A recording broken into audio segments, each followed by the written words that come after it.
संयुक्त राज्य अमेरिका। वह देश जहां पर वैश्विक जलवायु नीति पर climate equity monitor website launch किया है, ये भारत है। अर्थशास्त्र का नोबेल पुरस्कार 2021 प्रदान किया गया है डेविड कार्टा, जोशुआ डी एंग्रेस्ट तथा गुइडो डब्ल्यू बेंस को। ये सब आपको अभी रट गया होगा।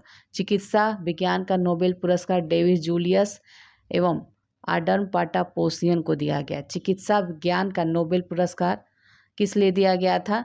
तो ये तापमान एवं स्पर्श हेतु ग्राहियों की खोज के लिए।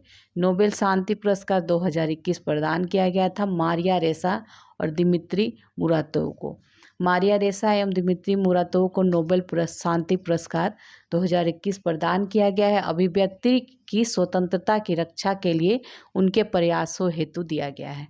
अभी 2022 का भी नोबेल पुरस्कार घोषणा हो चुकी है। चलिए नेक्स्ट देखते हैं।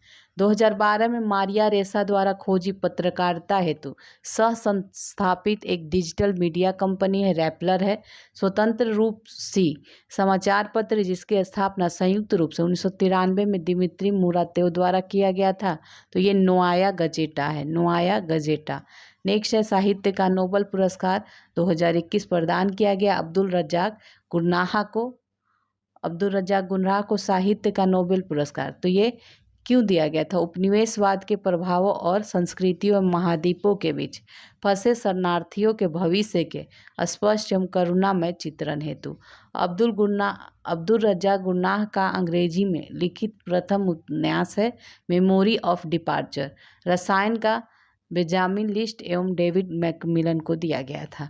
आणविक निर्माण का एक नया सरल एवं सटीक साधन जिसके विकास के लिए रसायन विज्ञान का नोबेल पुरस्कार दिया गया था असममित आर्गो कैटालिसिस को। भौतिक विज्ञान का नोबेल पुरस्कार दिया गया था सिकुरो मनाबे, क्लॉस हैसलमैन और जॉर्जियो पारसी।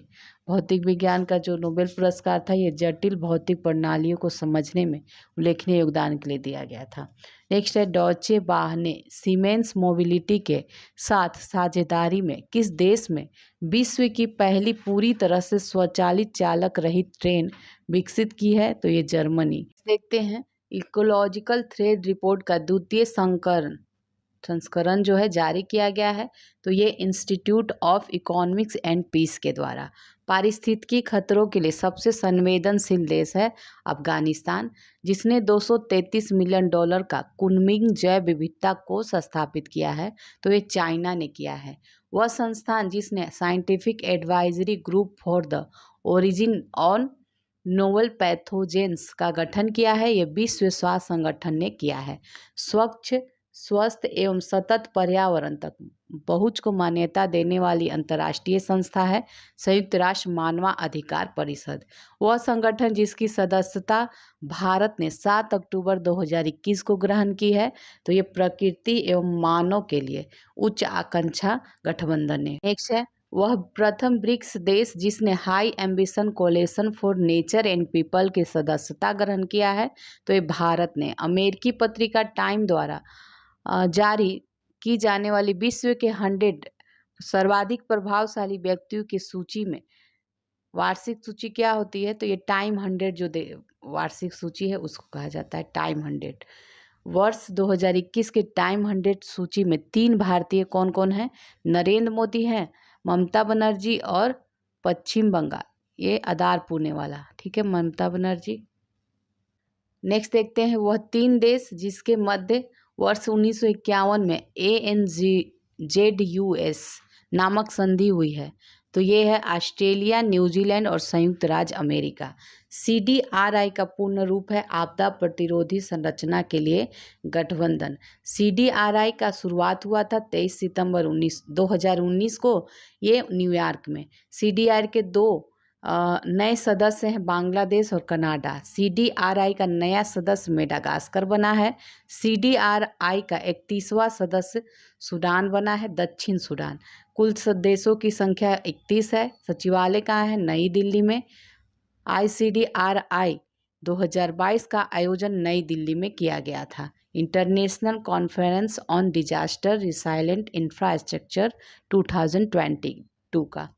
संयुक्त राष्ट्र महासभा ने अंतर्राष्ट्रीय कदनन वर्ष 2023 को अंतर्राष्ट्रीय प्रजनन वर्ष के रूप में घोषित किया है। अंतर्राष्ट्रीय प्रजनन वर्ष जो है ये करने का प्रस्ताव किसने शुरू किया है? तो ये भारत द्वारा शुरू किया गया है। संयुक्त राज्य द्वारा वर्ष 2022 को घोषित किया गया आर्टिजनल मत्स्य एक्वाकल्चर का अंतर्राष्ट्रीय वर्ष, सतत पर्वत विकास का अंतर्राष्ट्रीय वर्ष और अंतर्राष्ट्रीय ग्लास वर्ष, सतत विकास हेतु मूलभूत विज्ञान का अंतर्राष्ट्रीय वर्ष, ये सभी घोषित किया गया। संयुक्त राष्ट्र द्वारा वर्ष 2022 को घोषित किया गया है ऊँटों का अंतर्राष्ट्रीय वर्ष घोषित किया गया है। फोर्ब्स पत्रिका द्वारा वर्ष 2021 के लिए जारी 100 सर्वाधिक शक्तिशाली महिलाओं की सूची में 18वीं वार्षिक सूची में शामिल भारतीय हैं तो 4 हैं, निर्मला सीतारमण, रोशनी नडार मल्होत्रा, किरण मजूमदार शाह और फाल्गुनी नायर हैं। ठीक है, ये सभी शामिल हैं। अब नेक्स्ट देखेंगे, नेक्स्ट है अंतर्राष्ट्रीय सम्मेलन। तो 22वें संघाई सहयोग संगठन एससीओ का शिखर सम्मेलन समरकंद उज्बेकिस्तान में हुआ और इस एससीओ के 8 पूर्णकालिक सदस्य हैं भारत, कजाकिस्तान, चीन, किर्गिस्तान, रूस, पाकिस्तान, ताजिकिस्तान, उज्बेकिस्तान, ये 8 सदस्य हैं। वर्तमान में एससीओ के 4 पर्यवेक्षक जो हैं देश कौन हैं? तो ये अफगानिस्तान है, बेलारूस है, ईरान है, मंगोलिया है। 23वें एससीओ शिखर सम्मेलन का आयोजन कहाँ किया जाएगा? तो ये भारत में किया जाएगा। और राष्ट्रमंडल संसदीय सम्मेलन कब से कब तक आयोजन किया गया? 20 से 26 अगस्त 2022। इसका आयोजन हैलीफैक्स कनाडा में किया गया। संस्करण कौन सा? 65वां था। समुद्री जैव विविधता के संरक्षण हेतु अंतर सरकारी सम्मेलन के 5वें सत्र का आयोजन कहाँ किया गया? ये न्यूयॉर्क, संयुक्त राज्य अमेरिका में। जेद्दा सुरक्षा और विकास शिखर सम्मेलन का आयोजन सऊदी अरब में किया गया। इस सम्मेलन में किसने भाग लिया? तो खाड़ी सहयोग परिषद के सदस्य मिस्र, इराक, जॉर्डन, अमेरिका ने भाग लिया। ITU2 शासन अध्यक्ष के पहले आभासी शिखर सम्मेलन 14 जुलाई 2022 को हुआ। ITU2 पहल में शामिल देश कौन है? तो भारत है, इजराइल है, USA, UAE है। यहाँ I2 का अर्थ है भारत और इजराइल और U2 का अर्थ है संयुक्त राज्य अमेरिका और संयुक्त अरब अमीरात। पहले I2U2 आभासी शिखर सम्मेलन में किस योजना की घोषणा की गई? भारत में एकीकृत फूड पार्क की घोषणा की गई है। विश्व शांति मंच के किस संस्करण का आयोजन किया गया? 10वें संस्करण का। कहाँ किया गया? बीजिंग, चीन में। इसका विषय क्या था? Preserving international stability, community comprehensive and cooperation इसका विषय था। हाल ही में संयुक्त राष्ट्र महासागर सम्मेलन का आयोजन लिस्बन, पुर्तगाल में किया गया। इस सम्मेलन की सह मेजबानी केन्या और पुर्तगाल ने किया था। संयुक्त राष्ट्र महासागर सम्मेलन किस विकास लक्ष्य? तो ये लक्ष्य 14 के तहत 48वां G7 शिखर सम्मेलन आयोजित किया गया 26 से 28 जून 2022 के दौरान।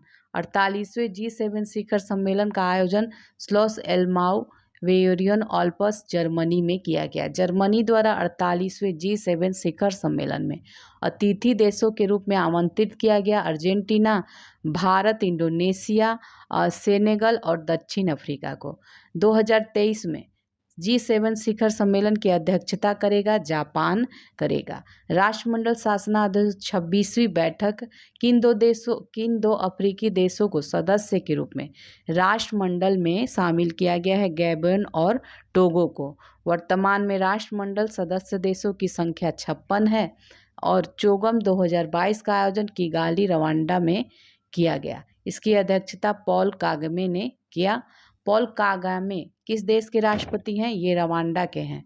भारत ने किस देश के साथ राष्ट्रमंडल राजनयिक अकादमी कार्यक्रम की घोषणा की है? UK के साथ। G20 शिखर सम्मेलन 2023 का आयोजन भारत में प्रस्तावित है।